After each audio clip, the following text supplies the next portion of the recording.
Life Pro Tips Best of the Week number 6.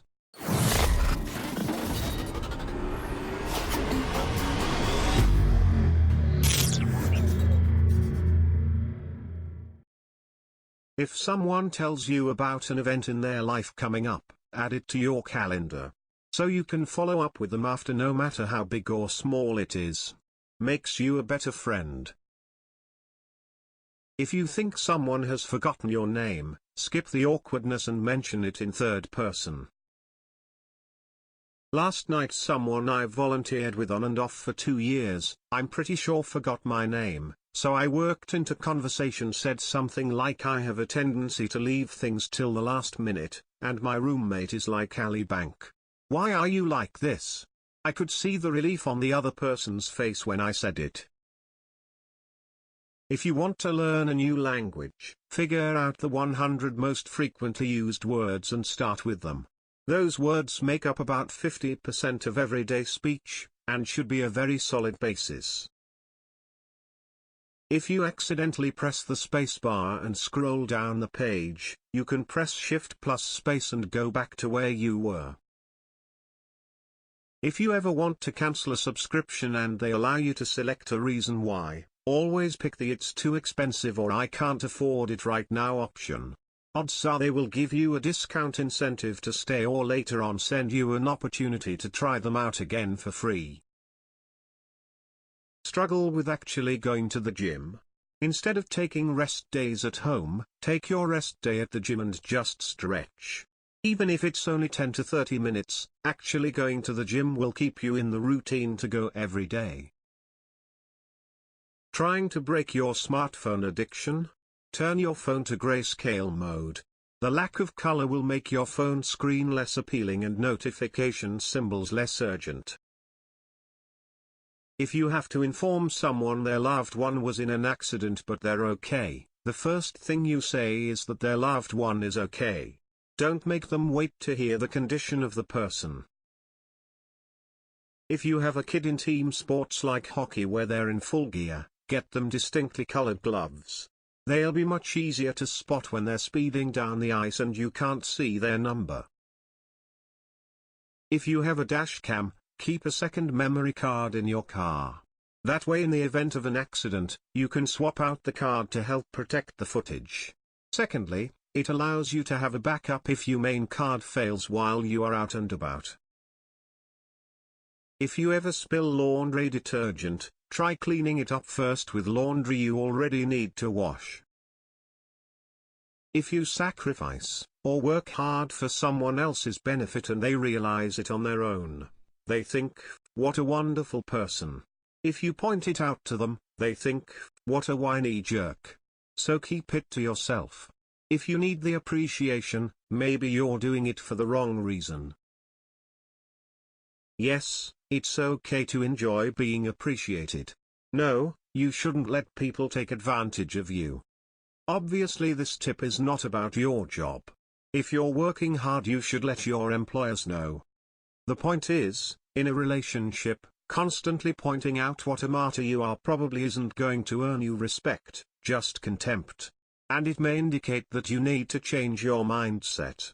Plus, knowing that you're sacrificing for someone else without trying to gain from it can be satisfying. Also, the other side of this is implied: show appreciation when people do things for you, without them having to point it out. The last half of the tip may have been more harsh than I intended, but that's because it was aimed at myself. I was inspired to post this when I realized how much I wanted to find ways to bring up to my family how hard I work at my job, how long I suffer through traffic, how much I do when I get home, etc. I had to ask myself why I needed them to praise me for it. I realized it was time for me to man up and do whatever it takes to support them, regardless of whether I'm applauded for it. I needed to shift my perspective. Why should I be bitter about working hard for people I love, rather than reveling in the chance to be of service? If they realize how much I do, great. If not, I can feel good just knowing how much I'm doing for them. Think of everything you do as reinforcing that action.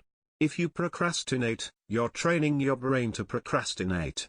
If you think mean things about other people, you're training your brain to do that more often. Everything you do reinforces neural pathways related to that activity. Do you really want to get better at walking past that mess on the floor, or do you want to get better at cleaning it up the first time you notice it? Don't offer more information than is asked. Unless you are keenly adept at reading minds and you're keeping your foot out of your mouth, this may help you avoid many unnecessary headaches. Don't underestimate the importance of rest. It can quite literally save your life, relationships, or job. And I'm not talking about sleeping, though that is important too. Overworking yourself isn't a good thing. I recently had a meltdown because of working too hard. I was working 7 days a week for 10+ hours a day. Everything started slipping. My work quality went down.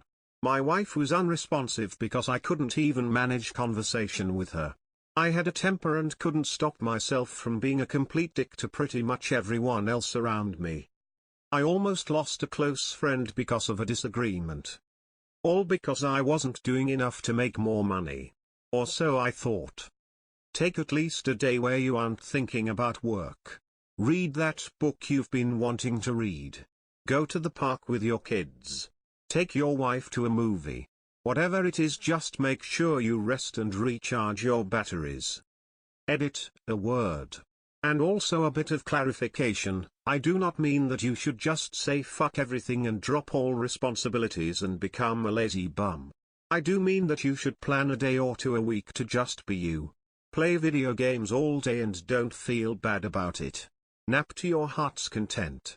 Or do whatever else you want to just be you and center yourself so you can go back to work focused and ready. If you can't afford a suit but need one to take a nice profile picture for LinkedIn, go to Sears or any other store that sells suits and has a dressing room, find a good suit, take a picture, then put the suit back. Not all professionals, doctors, lawyers, veterinarians, dentists, etc., are ethical and/or competent. If you catch one doing something unethical or incompetent, consider replacing them, as there is a solid chance that, for every one bad act you notice, there are several more that you won't. Before getting in an Uber or Lyft, etc., especially ladies, take 5 seconds and check to make sure the child safety lock isn't on. If struggling to get motivated while cleaning, choose an area that will show progress, even if you know it will get dirty again. As long as you can see the progress, that can jumpstart your motivation. First thing after you get up in the morning, drink a cold glass of water. This helps wake you up, and quickly takes you out of the morning veil of dehydration and all its negative effects. If you work at a sedentary job, drink plenty of water throughout the day and use the restroom farthest away from you or on a different floor. Also, if you get 15 minutes breaks throughout the day, use them to take a walk. If you get an hour lunch break, take your lunch to a park and use the second half hour to take a walk or stretch. Use the farthest away kitchen/fridge/ice machine. Steps add up. I know some of these may not be accessible to everyone, like those that work at a very small building or somewhere where walking isn't safe or weather compatible. Try to be creative. If anyone notices you employing these tips and tries to give you shit, mention whatever pain you probably have and say it's necessary to maintain your health. It's very reasonable accommodation for a workplace to allow, especially if they're providing health insurance and it's in their best interest. Get a diagnosis in the lowest cost way you can if necessary. For those of you at an overly active job, do the opposite. Sit on that dank toilet as long as you can get away with, etc.